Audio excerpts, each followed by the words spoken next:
Today I'm going to be turning a 1x macro lens into a 2x macro lens, and here's how you can do it. Hello everybody, welcome back. My name's Leo and thank you for joining me here once again today. Today, like I promised, I'm going to show you how I turned a 1x macro lens into a 2x macro lens. That's right, I am going to turn this little 60mm lens, which is a 1-to-1 lens, into a 2x macro lens. Now there's something that all photographers, macro photographers like.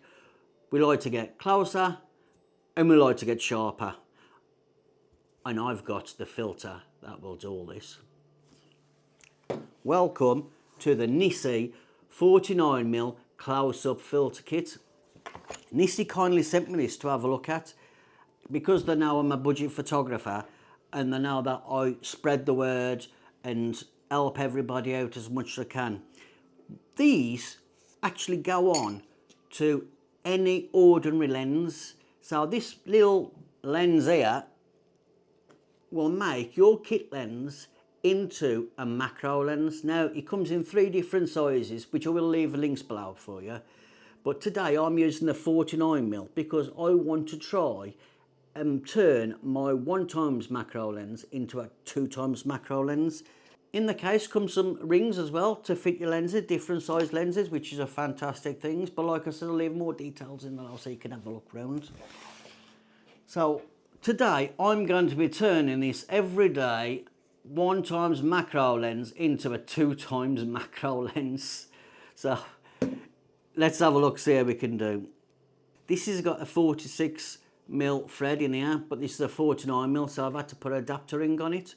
But simply put the adapter ring on and screw it on. Now what this filter offers is sharpness and definitely no fringing. Also inside there's 2 glass elements that are cemented together, and I think it works out about 9 diopters if you want to get more technical, but you know me, I'm not technical. All I want to know is, will it work? I mean, it's nice, it's compact, it's something I can put in my bag, so it's definitely worth trying. Let me get a little bit of a setup out and we'll take some pictures and demonstrate the difference between a 1x and 2x. We'll also look at the sharpness and have a look to make sure there's no colour fringing.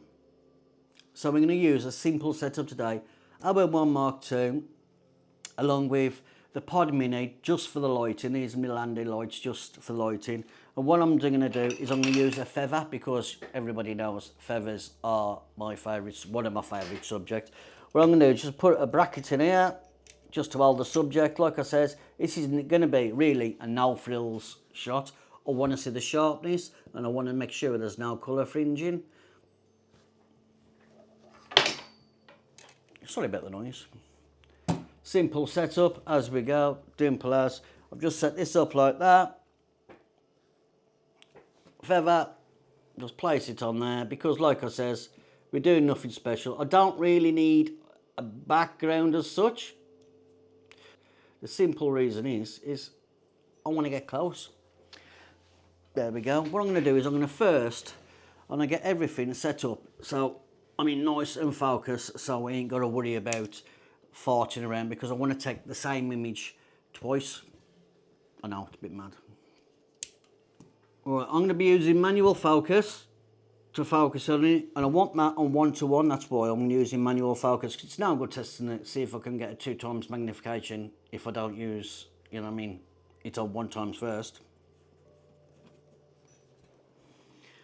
Sliding in and out. This is where really I could do with the focus rail. I need some light. Let's drop my light in. Like I says, I'm not really worried about the background. I just don't want the light on there. It's a bit harsh.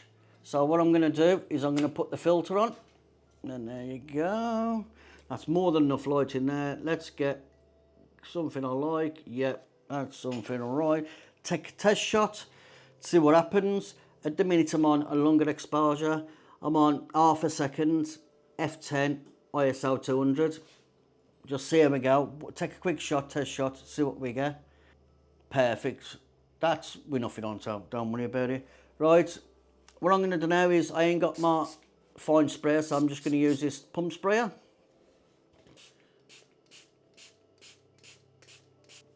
That's enough. Now let's have a look around and see what we can find. Yeah, I'm liking that. Right, let's take a shot with this now. Let's just do a test shot to see what we get, and then we're going to put the 2x one on. And let's see what that one looks like. So that picture there is just a one-to-one basic image. Now what I want to do is take that up another level. I am going to add this. I don't want to move that because I want to keep it all in the same frame, because you'll be saying I'm cheating. Put my glasses on, make sure you line it up. There we go. Make sure that's on 1x. Now that's on 2x. Let's get closer. Oh my gosh, that is closer. That is way closer. Oh my god, I'm going to have to move the focus around because it's getting that close. I can't get the same picture. I think that's the same. Oh, now, because I put this on, I've lost a stop. So I'm going to have to put it up a stop. But what I'm going to do is I'm just going to slow the shutter down a little bit more. Take a picture and see what we get. As you can see, there is a massive, massive difference in both of them. I can see the difference straight away. But I'm going to take a few more shots. Let's see what we get.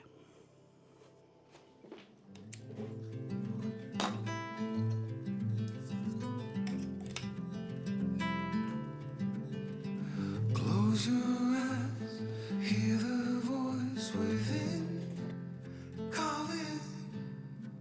This heavy load got under your skin. All in, you got the white knuckles holding on it tight, keeping your feelings bottled up inside, heading for collision in the night. To really live, you gotta die. Breathe in, breathe out. Hey, come alive.